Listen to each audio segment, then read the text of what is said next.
Howdy y'all, Fuzzy Biker down here at the mighty metropolis of Marnie at Baxter Cycle on this very windy day. Check out what they've got laid out for us today. This is another used motorcycle, Royal Enfield Himalayan, but it's got some goodies added to it. It's got this neat little, that's a very good looking RE guard. This crash bar in the front. Not sure what else, but you know what? Let's put on some gear and take that hot rod for a ride. Life is good. Wahoo! 5, 4, 3, 2, 1. So this is a 2022 Royal Enfield Himalayan. I myself own a 2021 Royal Enfield Himalayan with 24,000 miles on it, and I'll have had it 2 years. I bought it 2 years ago today, and I picked it up 2 years ago tomorrow, and I absolutely love it. It's my favorite motorcycle of all time, something I just am very proud of, and this is a bike that I just love. I will never be without one. They're just a lot of fun to have, a lot of fun to ride. They'll go anywhere, they'll do anything. An absolute hoot to own.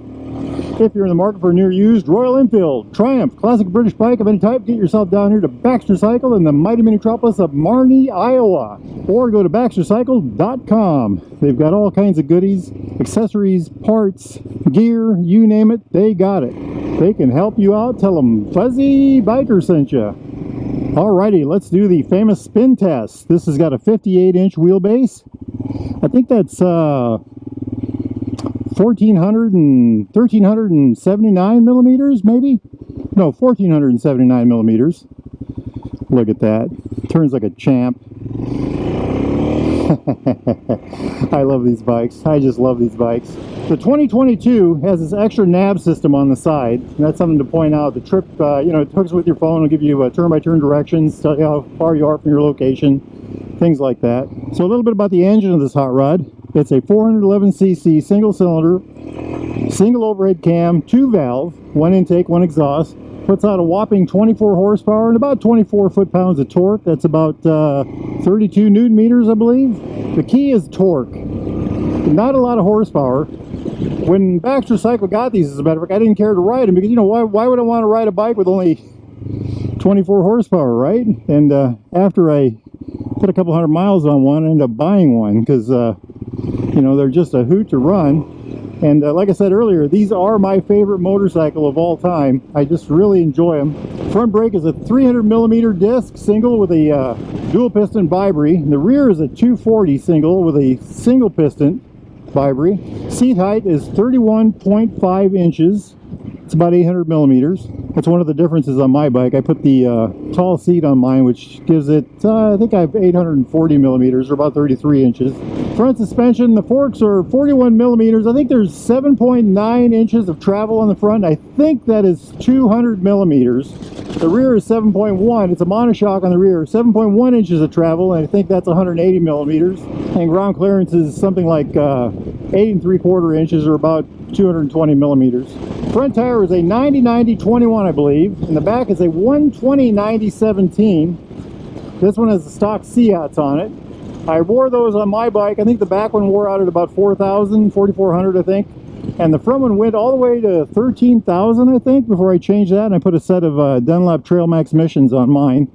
As a matter of fact, I just put a new back tire on mine a month ago, literally 1 month ago, a month and a few days.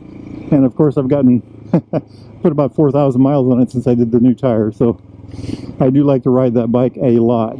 Weight on these hot rods, 199 kilograms or 439 pounds. That's stock. It is kind of a stilty bike. You are up in the air. I did have to I dropped mine once and I had to pick it up, and I tell you what, it was a job for an old man. As soon as I dropped it, I was out in the middle of nowhere, gravel road. I was standing there looking down at the motorcycle feeling bad, and it started raining, of course, right? Anyway, loads of fun. Literally zero damage to the motorcycle when I did that. Just none at all, you know. Look at this, 58-inch wheelbase, and she turns like a champ, you know, just no troubles at all. I love it. 5-speed transmission, by the way. It's kind of a clunky 5-speed, particularly for Royal Enfield. Royal Enfield, I believe Royal Enfield has some very smooth transmissions, just not in this motorcycle. And here's the big thing with this motorcycle. It's awesome off-road. The big reason I would get this over the Himalayan Scram is if you rode a lot of gravel and a lot of dirt and a lot of off-road. This bike is king in those areas. Some of the places I've taken mine, it's just, you know, I look back on it and I just think, wow.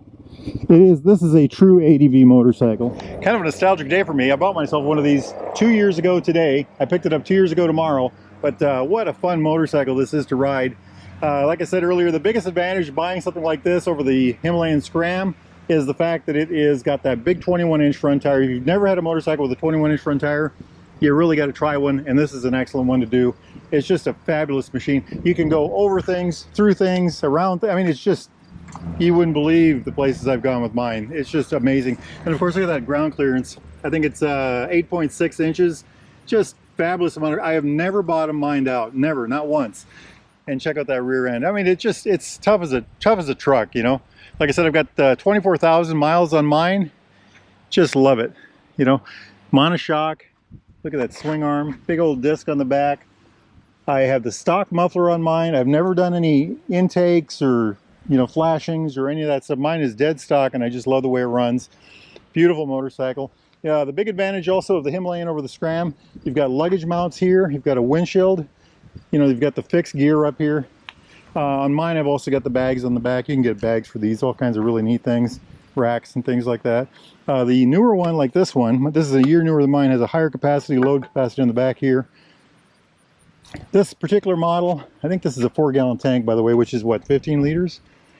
This particular model has got some add-ons on. We'll just start with the front. I'm kind of envious of this. Look at this beautiful guard there. You know, I wonder if I can get one of those for mine. That's just a beautiful, beautiful thing. I like the fact that it mounts here, you know, instead of to the headlight. But anyway, jumping along down here, they've got engine crash bars right here. Very nice. Then up on the bars, they've got this headache, you know, this bar here plus the headache pad. Very nicely done. Very nicely done. Just a beautiful machine. When I bought my motorcycle, mine is the, I think it's called River Rock or Rock Red or something like that. Mine's black with red. This was my second choice. You know, this is the one I would have gone for otherwise.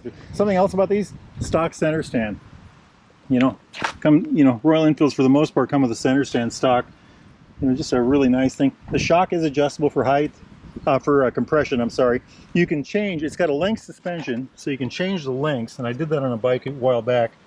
And that'll raise or lower the motorcycle depending on the length of the link. I think a longer link lowers the bike and a shorter link raises the bike. Just a really neat machine in my opinion. To me, this represents a lot of fun. I've like I said, 2 years, 24,000 miles, just had a ball on mine. I can't say enough good about these. So let's jump up here. Flash to pass. It is fuel injected, but it has this enrichener for cold starts. I've never had to use that on mine. High lows right here, blinkers, horn, jumping over here, the kill switch, hazard lights on this one, start switch there, of course the fuel, the brake and the clutch. Now this is kind of the interesting thing here, this dash. When I first saw this, I always thought, it's behind the times, it's antiquated, you know, but I also kind of like it, and I'm going to miss it when it's gone. The new, you know, when the newer bikes come out, if they change that, I'm going to be a little sorrowful. But on the other side, you know, it's an interesting analog device. Analog speedometer, analog tachometer, analog fuel gauge. You know, we turn it on here, it's got little lights in here. ABS light, neutral light, battery light, blinkers up here. Not sure what that one is. You've got a button here to turn off the ABS on the back. Down here in the display, you've got a gear indicator, trip A, trip B, odometer. You've got a temperature gauge right there, and then a clock, always visible clock, always visible gear indicator, you know. This particular model has the nav system, which I kind of like. I wish I had it. You know, would I use it? I think I would, but I'm not sure. I haven't had it. It also has a compass. This has the stock windshield. I have a large windshield on mine. I really like that. I also have the stock mirrors on mine, although I did put them out a little farther. I do like the mirrors on these bikes. I love the way it sits. I love everything about it. Now, having said I love the way it sits, I ran the stock seat. These are my Royal Enfield Alpine Star gloves. Like I said, I always plug these because I really do like them. They're great gloves. I ran the stock seat for 8,000 miles, and it just got soft and it, you know, right to the bar. And then I got what's called the touring seat, which is about the same shape and a little firmer. And after another 8,000 miles, it got soft and went down to the bar. Now I've got a seat concept seat on mine, and it's got about 8,000 miles on it, and it's very comfortable. I just love it. Just love it alone. And I find this thing just to be perfect. It gets great gas mileage. I got a tank of gas here just recently. I got 77.7. Now that's an anomaly. I rarely ever get that.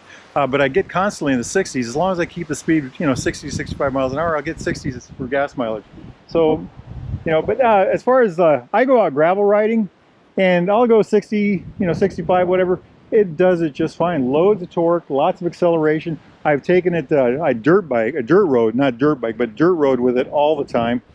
And it never gives me any trouble. You got that massive front tire, goes right over everything. Got plenty of ground clearance. It's just a fun motorcycle. Plenty of suspension, front and rear. And that brings me to another point. I'm on a roll now. I ride with a lot of friends, and I ride a lot of pavement. And we went to a event. It was about a 60-mile ride. I was on my Himalayan. I had to lead because I knew the directions. One guy was on a Goldwing, the other guy was on a Harley. We got there, and they were complaining about the road. Oh, the road was so rough. The road was so rough. I don't know what they're talking about. I felt the road was very smooth, and the reason is 7 inches suspension on the back, almost 8 inches on the front. Dirt bike suspension. It just handled it so well. And as far as traveling goes, they also accused me of driving too fast. Well, I kept it at 60, and what was happening is on the curves they would slow down, they would lose speed, and I was able to hold 60 just fine. They could have had they rode their bikes better, but anyway, this bike did it so well. It just handles phenomenally well. I call it like you sit on it, you feel like you're in a fighter jet. It's just a lot of fun. It's just a whole hoot of fun. If you have not ridden a Royal Enfield Himalayan or Himalayan Scram, you really got to get yourself out and try one. They're just an absolute hoot. And like I said, I've had mine 2 years, 24,000 miles. The biggest problem I've had with mine, keeping it clean. Hey, if you all are interested in a brand new or used Royal Enfield, Triumph, classic British bike of any type, parts, accessories, any of that stuff that you might need, get yourself over to Baxter Cycle or baxtercycle.com. Those guys can help you out. Tell them Fuzzy Biker sent you. Now, it's a beautiful day out here. I'm going to hop on this bike and go for a ride. Wahoo!